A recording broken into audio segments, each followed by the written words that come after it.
Hiya, welcome to another UK Gravel Collective video. You might have seen recently on my social media that I spent the weekend in Wales with the guys from Smithy Frameworks. Fantastic riding, right on their doorstep, loads of trails.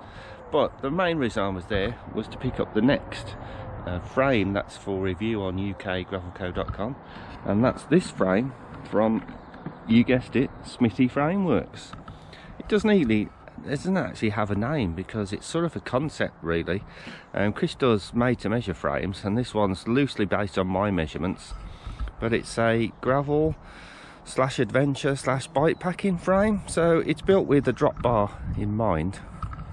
It's all external cable routing apart from the dropper post which goes in there on the seat tube.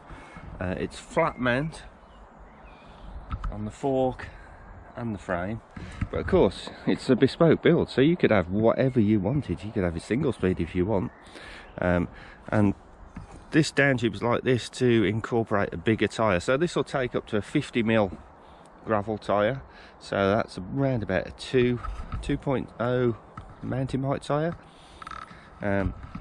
Normal spacing 142, boost on the front. Actually I think it's normal on the front.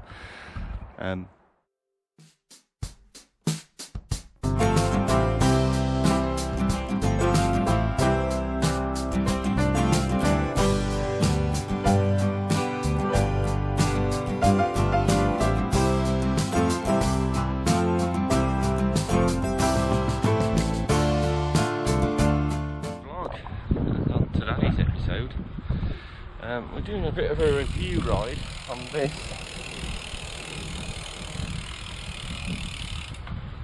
Smithy Frameworks gravel bike or adventure bike.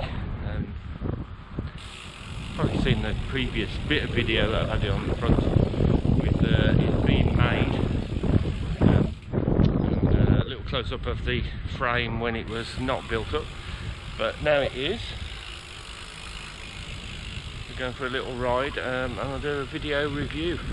Obviously I've ridden it a few times. This isn't the first time I've ridden it, so it won't be a sort of spontaneous review, but I thought that would be better.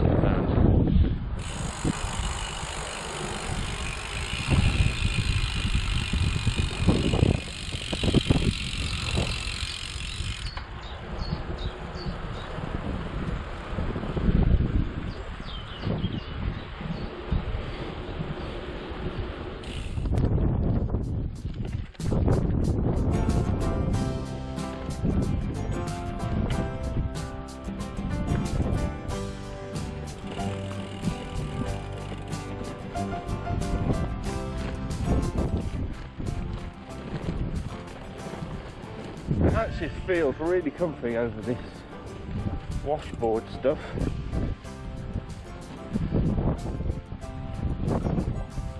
Last time I rode over here, this was like slurry. It's improved remarkably. Remember kids, always put your gate on a lead and close your dogs.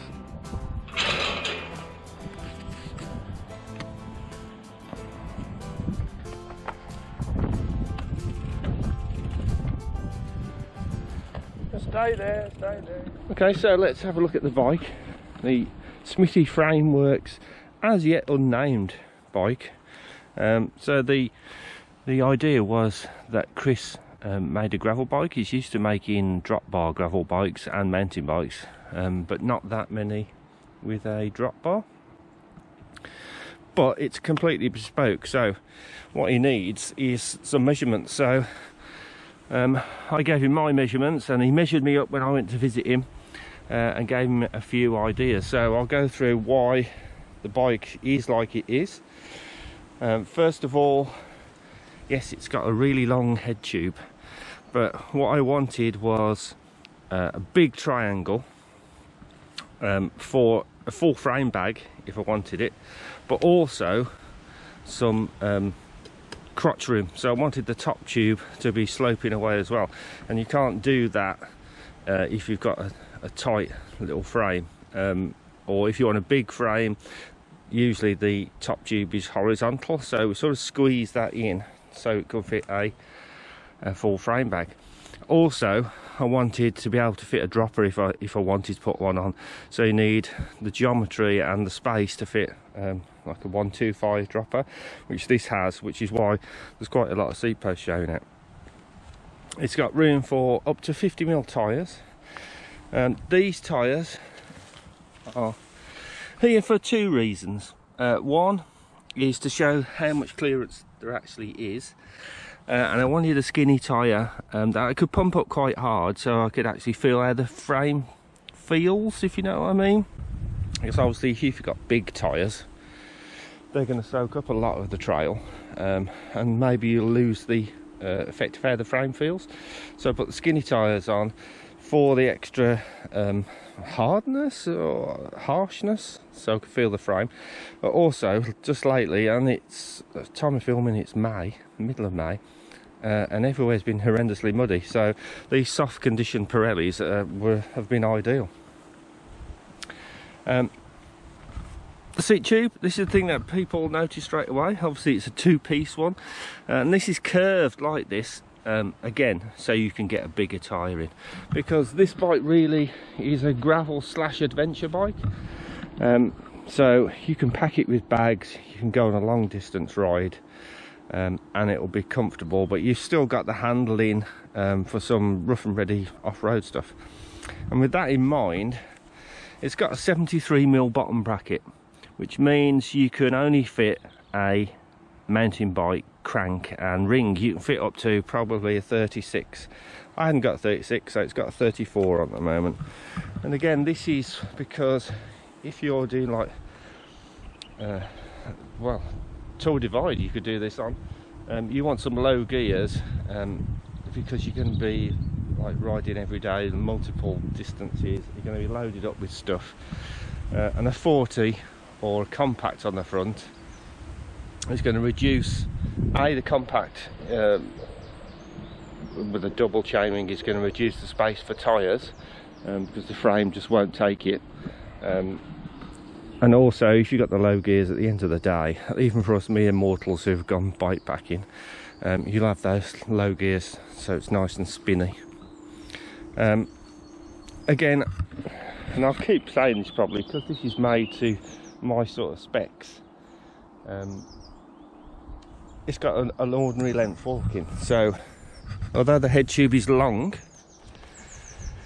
you could have a shorter head tube and fit a suspension corrected fork in there. So you could have like a mountain bike carbon rigid fork in there, so you could fit like a 3-inch tyre if you wanted to, but you could also fit like a 100mm suspension fork if you wanted.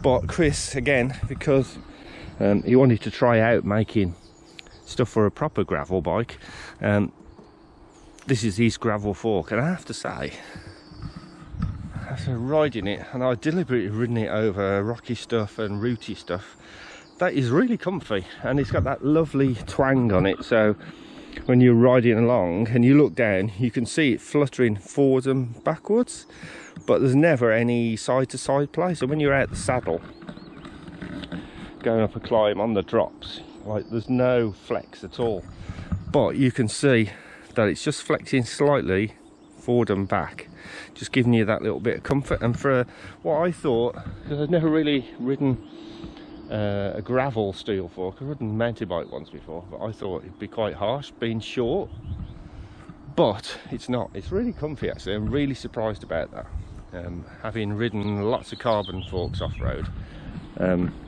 That's probably the biggest surprise for the whole bike. I sort of knew that the steel was going to ride really nice, which it does, which is what I should go on to really. I've ridden a lot of steel frames. I've ridden a lot of cheap steel frames from the 80s and 90s and 2000s, obviously. Your generic Far East made stuff, and they're okay, they're nice. But this sort of blows it out of the water, and that thing where everyone says the feel of steel, and steel is real, is actually true. And I wondered why it had started changing gear on its own. Got a little bit of a... I feel I must apologise for the colour of the bar tape, and because this channel isn't sponsored by anyone, If anyone does want to sponsor it, to get in touch. I've had to use parts of other bikes for this, and this did go with the green, pink and yellow frame that I had, sort of. I also have to say, this skims along on the tarmac really nicely. So anyone who's worried that it's more off-road focused, you needn't. And seems to corner really well on tarmac. You can really lean it in. There's no sort of twang to the steel.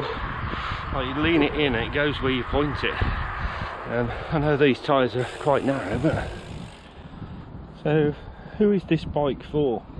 It's a bit of a silly question really, because Chris does these completely bespoke, so it could be for anyone. This is sort of made for me, although it is sort of a generic geometry.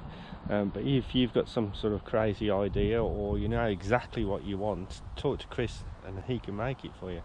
But I will say that in this configuration, it would make a brilliant bikepacking bike.